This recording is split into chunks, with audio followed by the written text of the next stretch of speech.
लगाइए तो 2 3 and here we go open cake to.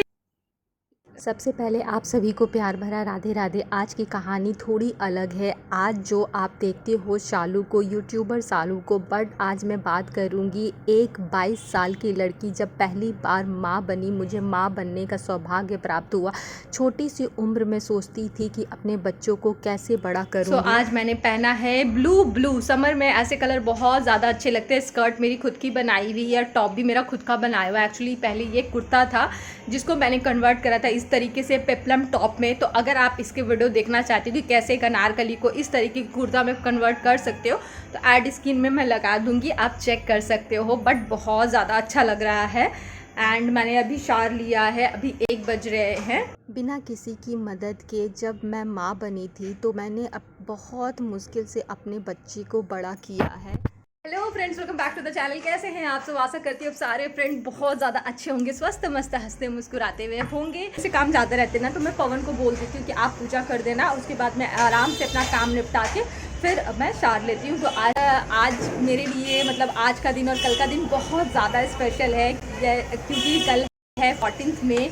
कल के दिन ही 12 साल पहले जो है ऋषु मेरे जीवन में आया था, माँ बनी थी। तो कल का दिन मेरे लिए बहुत ज़्यादा स्पेशल है। आज मैंने सोचा था कि मैं आज ब्लॉग नहीं करूँगी, कल बर्थडे वाला ब्लॉग ही डालूँगी, बट नहीं, मैंने सोचा कि आज का भी छोटा सा ब्लॉग मैं डालूँगी एंड बर्थडे वाला ब्लॉग तो जाएगा ही जाएगा।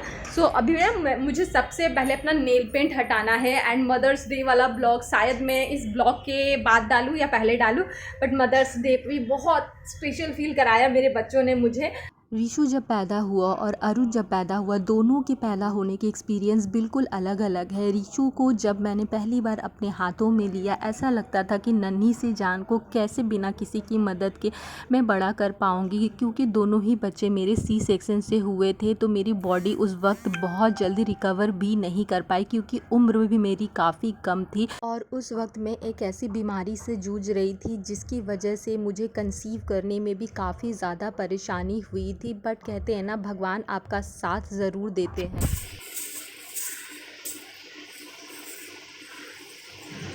तो आज मैंने ग्रीन चूड़ियों के साथ में बिंदी लगाई है। तो आप बताना मेरे ऊपर जो छोटी बिंदी है वो अच्छी लगती है या बड़ी बिंदी वो अच्छी लगती है। ऑनेस्टली बताना, मुझे ऐसा लगता है ना कि मेरे फेस पे छोटी बिंदी या मीडियम साइज़ की जो बिंदी रहती है वो ज़्यादा अच्छी लगती है, या फिर ऐसा भी हो सकता है कि मैं स्टार्टिंग से उसी साइज़ की बिंदी लगाते आ रही हूँ इसलिए मेरे चेहरे पर वही बिंदी सूट करती है। रीज़न कुछ भी हो सकता है। बट और अरु महाराज मस्त लस्सी वस्सी पी के, एक्चुअली इसका स्कूल ना स्कूल की टाइमिंग इंक्रीज़ नहीं की गई है, 12 बजे इसकी छुट्टी हो रही है, बट ऋषु की स्कूल की टाइमिंग बढ़ा दी गई है, जैसे पहले होती थी वो आ जाएगा 2 बजे। बट बहुत दिनों के बाद कुछ पहनो ना यार, तो अच्छा लगता है। तो घर में भी खुद को सजा के संवार के रखने में मन बहुत अच्छा सा होता है। मतलब देखो, ऐसा नहीं है कि मैंने फाउंडेशन लगा लिया, ये लगा लिया, बस हल्के सी लिपस्टिक लगाई, बिंदी लगाया, क्रीम वगैरह भी नहीं लगाया, टोनर लगाया अपना और चूड़ियाँ पहनी और एक सिंपल सी कॉटन की मतलब आप देख रहे हो कि ड्रेस पहनी है। तो बस इसी से आपका चेहरा बहुत ज़्यादा अपलिफ्ट हो जाता है। दोपहर में चावल नहीं बनाया, मन नहीं कर रहा था चावल बनाने का, और देखो हल्दी ख़त्म हो गई थी तो बिना हल्दी की भुजिया बनाई है तो कैसे वाइट वाइट लग रही है। तो पराठे और आलू की भुजिया। ऋषु बिल्कुल 10 महीने में हुआ है। ऋषु में ऐसा हुआ था कि मुझे पेन नहीं होता था। मेरा जो डेट था वो बहुत ज़्यादा आगे जा चुका था क्योंकि मेरे साथ कोई रहता नहीं था और मेरी ये फर्स्ट डिलीवरी थी, तो मुझे भी कोई आइडिया नहीं था। बट मुझे एक दिन लगा कि नहीं, टाइम जो है अब ओवर हो गया है, हमें डॉक्टर को दिखाना चाहिए। जब मैं डॉक्टर के पास गई, डॉक्टर ने मुझे इतनी फटकार लगाई कि मैं आपको बता नहीं सकती हूँ। ऋषु के होने में भी बहुत सारे कॉम्प्लिकेशंस हुए थे और उसकी सबसे बड़ी दिक्कत थी कि जब उसका जन्म हुआ था, जन्म के बाद वो बिल्कुल सोता ही नहीं था। मतलब आप समझो तो वो दिन के 3 बजे 4 बजे सुबह में सोता था और 5 बजे उठ जाया करता था, और अभी भी उसे यही नींद की परेशानी है। तो मेरा सीज़र से बेबी हुआ था तो उसको मैं हमेशा गोद में लेके रखती थी क्योंकि वो गोद के बिना रहता ही नहीं था, जिसके कारण मेरा सीज़ेरियन पक गया था। और हमारे आसपास या कुछ बुद्धिजीव ऐसे होते हैं ना जिनके मन में ये धारणा होती है कि जिनका बेबी सी सेक्शन से होता है उनको कोई दर्द नहीं होता है, बिना दर्द के उनका बच्चा होता है। तो मैं आज समाज से एक बात पूछना चाहती हूँ कि इम्पॉर्टेंट ये है कि आपका बच्चा सेफली आपके गोद में हो, या ये इम्पॉर्टेंट है कि बच्चा सी सेक्शन से हुआ है या फिर नॉर्मल डिलीवरी हुई है। तो ये धारणा समाज में बदलना बहुत ज़्यादा ज़रूरी है।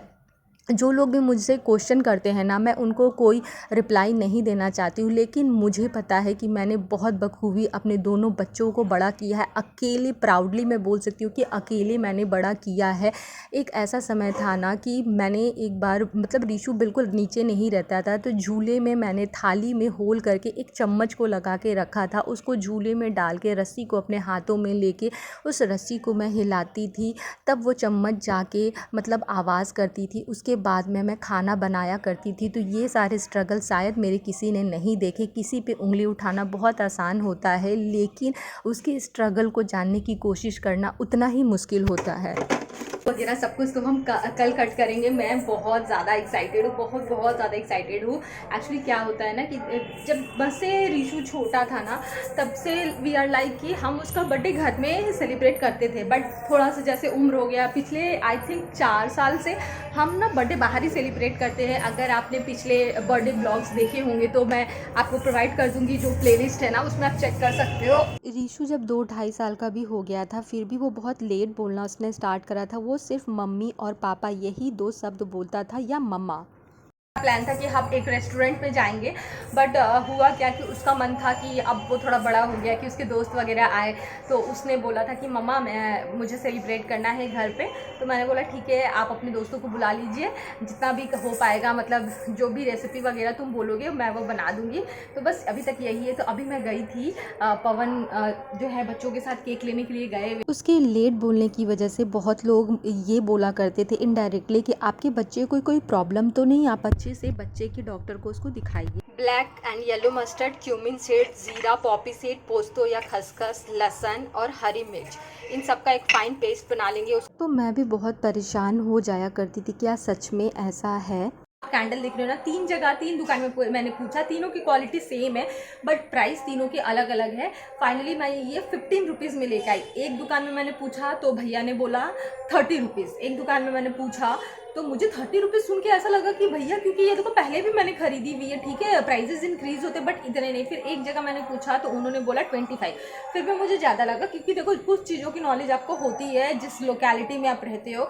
फिर दूसरी जगह में जब मैंने पूछा तो उन्होंने बोला 15 रुपीज़। तब मुझे लगा कि नहीं ये सही है, तो मैंने ये लिया। तो अभी रात को छुटकू सा एक केक लेके आई हूँ, तो वो उससे कट करवाऊंगी। देखो, तो एक दिन मैंने बिना बताए एक डॉक्टर से अपॉइंटमेंट ले ली और उनके पास मैं गई और सारी बातें बताई कि सर ऐसा ऐसा बात है। तो उन्होंने मुझे एक बहुत ही अच्छा सा रिप्लाई दिया कि आप सोच के देखिए कि अगर आपके बच्चे के बोलने में कोई दिक्कत होती तो वो मम्मी या पापा ये भी नहीं बोलता। वो क्या कहते हैं, आप इससे परेशान मत होइए, आपके बच्चे में कोई दिक्कत नहीं है। हर बच्चे की ग्रोथ अलग अलग होती है, कोई बच्चा देर से बोलता है, कोई बच्चा देर से चलता है, इसमें कोई परेशानी वाली बात नहीं है। मैं समझ सकता हूँ कि आप माँ हैं तो आप इसलिए परेशान। मुझे अपने बच्चे के चेहरे पे ना बस बहुत सारी खुशी चाहिए।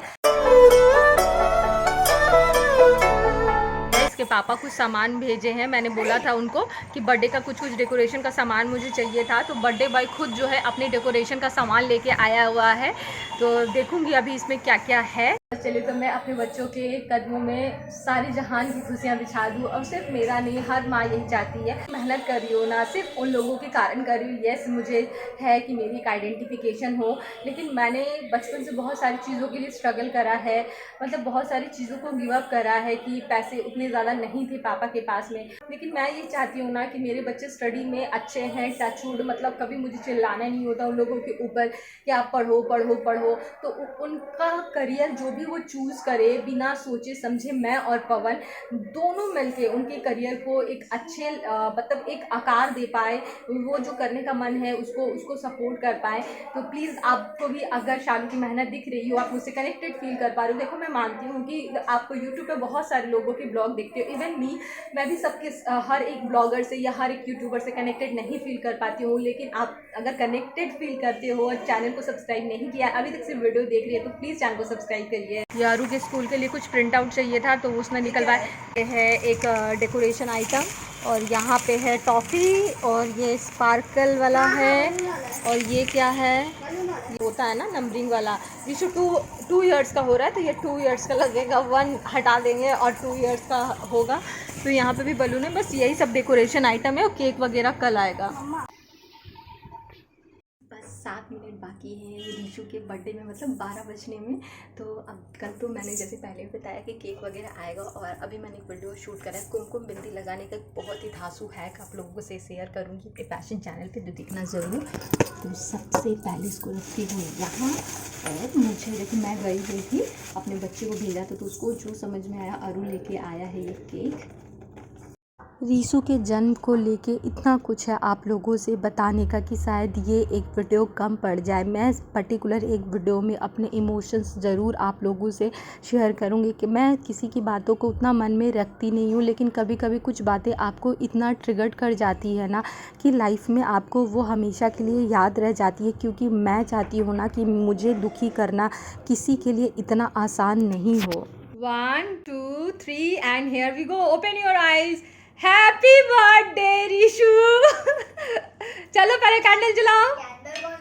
कैंडल जला दीजिए, उससे नहीं जलेगा। Happy birthday to you. मजा लगा छोटको सा केक? अच्छा।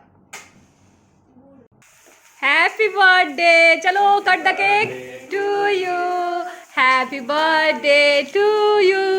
Happy birthday dear Rishu. Happy birthday to you.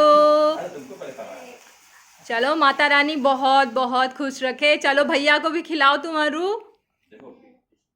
और वो पढ़ा मम्मा क्या लिखी है? हाँ। मम्मा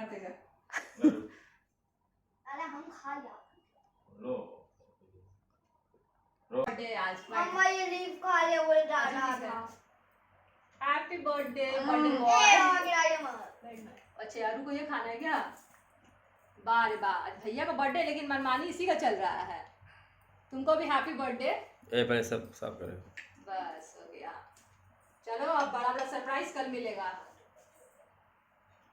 और तो ये था मेरा आज का छोटा सा ब्लॉग, मेरी छोटी छोटी खुशियाँ, मेरे छोटे छोटे परिवार की छोटी छोटी खुशियों में आप भी मेरा हिस्सा बनिए। मैं कभी भी ब्लॉग को कभी भी मोल्ड नहीं करती हूँ या फिल्टराइज नहीं करती हूँ, मॉडर्नाइज नहीं करती हूँ। जैसे ही ब्लॉग मतलब बिल्कुल रॉ अनकट ब्लॉग आप लोगों तक पहुँचते हैं। तो अगर आपको मेरा आज का थोड़ा सा भी अच्छा लगा हो ब्लॉग, तो रीशू को बहुत सारी विशेष दीजिएगा, हैप्पी बर्थडे लिखिएगा कमेंट सेक्शन में, मुझे भी अच्छा लगेगा। तो या आज का ब्लॉग में यही भी खत्म करती हूँ। ब्लॉग थोड़ा सा भी अच्छा लगा तो please like share comment and subscribe my channel. तो मिलती हूँ आपसे और एक इंटरेस्टिंग ब्लॉग के साथ। तब तक हंसते रहिए, मुस्कुराते रहिए, क्योंकि आपकी मुस्कान हर एक समस्या का समाधान कर सकते हैं। Smile can change the world. मेरे बेटे को भर भर के लाइक एंड शेयर करिएगा, लाइक, और मेरे बेटे को भर भर के कमेंट सेक्शन में हैप्पी बर्थडे लिखिएगा। ये देखिए बर्थडे इसका नहीं है, लेकिन ये उछल रहा है। Happy birthday. बाय बोलो। Bye. Say bye. Good night. Bye. Good night. Good night. पूरा एनर्जेटिक वाला गुड नाइट बोलो। बाय इतना एनर्जेटिक वाला बोला। Good night. सोचा था कि वीडियो वहीं पे ख़त्म कर दूंगी, फिर लगा कि नहीं, मेरी ऑडियंस को जो है मतलब थोड़ी सी और कुछ बता के उसके बाद मैं प्रॉपर ब्लॉग को जो है ख़त्म करूँ। सॉरी लाइट्स ऑफ है, क्योंकि लाइट जो है मतलब अभी लाइट चली गई है, प्रॉपर एक बैटरी से लाइट चल रही है। तो ऐसा होता है ना कि देखो, मैं ऐसा है कि हाँ, पहले बहुत ऐसा था कि कोई कुछ बोल देता था तो मेरे मन में हमेशा के लिए वो बात रह जाती थी बहुत लंबे टाइम तक। लेकिन अब मुझे ऐसा लगता है ना कि लाइफ में जैसे जैसे आप ग्रो करते हो ना, आगे बढ़ते हो, आपको लगता है कि ये सारी बातें बहुत छोटी है, मतलब आपके पास समय ही नहीं होता बातों पे ध्यान देने के लिए। लेकिन रीशू से रिलेटेड, क्योंकि रीशू को मैंने बहुत बहुत परेशानी के बाद पाया है, तो उसको लेके ऐसे ऐसे बातें बोली गई थी कि एक लंबे टाइम तक नहीं, शायद जब तक मैं ज़िंदा हूँ तब तक मेरे मन में वो सारी बातें रहेंगी। क्योंकि किसी किसी की बातें इतनी कड़वी होती है ना कि वो बातें आप जल्दी से भूल नहीं पाते हो। तो रीशू के बर्थ की सारी स्टोरी मैं आपको पर्टिकुलर एक ब्लॉग में ज़रूर शेयर करूंगी। लेकिन मैं इतना सिर्फ बोलना चाहती हूँ कि मेरे बेटे पे अपना ढेर सारा आशीर्वाद बनाइएगा। मेरा बच्चा बहुत बहुत ज़्यादा अच्छा है, एंड मेरा उसके बहुत मतलब अभी वो देखो उतना, मैं 12 ईयर का इस बार वो हुआ है आज के दिन में, बट उसके ड्रीम्स बहुत बड़े बड़े हैं। लाइक उसको या तो क्रिकेटर बनना है, उसका अभी बहुत एम क्लियर है कि या तो मुझे क्रिकेटर बनना है या फिर मुझे स्पेस के ऊपर रिसर्च करना है। तो मुझे पता है कि अभी बहुत सारे ड्रीम जो है फ्लक्चुएट होंगे, हर बच्चे की एक अपनी ग्रोथ होती है, एंड कभी हमें अपने बच्चों को दूसरों से कंपेयर नहीं करना चाहिए। बस आपके बच्चे को आपको गाइड करना चाहिए कि वो सही कर रहे हैं कि गलत कर रहे हैं। जस्ट बिकॉज वो बच्चा कुछ और कर रहा है तो हम अपने बच्चों को प्रेशराइज़ करें कि नहीं देखो उसका बच्चा तो डॉक्टर बन रहा है, आप एक प्रेस्टीजियस जो है जॉब को चूज़ करो। नहीं, ऐसा नहीं होता। एक माँ के पेट से जब बच्चे जन्म होते हैं, अगर 4 बच्चे हैं या 2 बच्चे हैं, तो क्या वो 2 बच्चे एक जैसे होते हैं, उनकी टेस्ट एक जैसी होती है? नहीं ना। फिर आप कैसे एक्सपेक्ट कर सकते हो कि पड़ोसी का या आपका दोस्त का बच्चा वो कर रहा है तो आप अपने बच्चों को भी बोलो? कभी भी अपने बच्चों को दूसरे बच्चों के साथ कंपेयर नहीं करना चाहिए। तो बस अपना ढेर सारा आशीष बनाइएगा, और पर्टिकुलर आज जो कहानी मैं अधूरी छोड़ रही हूँ उसको ज़रूर पूरी करूँगी, और नेक्स्ट बर्थडे पे आपको प्रॉपर एक वीडियो मैं दूँगी रिशु के बर्थ को लेके कि मुझे क्या क्या कॉम्प्लिकेशंस हुए थे, ऐसी क्या मुझे प्रॉब्लम थी जिसकी वजह से मैं कंसीव नहीं कर पा रही थी। मुझे एक इतनी गंदी बीमारी थी ना कि भगवान मतलब वो किसी दुश्मन को भी ना दे। आज भी मैं सोचती हूँ ना तो ऐसा लगता है कि मेरे रोंगटे खड़े हो जाते हैं। वो उसको लेके मैंने इतना ज़्यादा स्ट्रगल करा है ना। अरू तो मेरा कब बड़ा हो गया मुझे पता ही नहीं चला, एंड अरू के टाइम में मैंने अपना कुछ भी ना अपना केयर करा था ना कुछ करा था। लेकिन रिशु के टाइम में मतलब मैं यहाँ से भी बहुत वीक पड़ गई थी, और हेल्थ वाइज भी बहुत वीक पड़ गई थी। तो प्रॉपर आपको वो सारी चीज़ें मैं आपको एक नेक्स्ट बर्थडे ब्लॉग में पक्का आप लोगों के साथ शेयर करूँगी। तो अभी के लिए राधे राधे।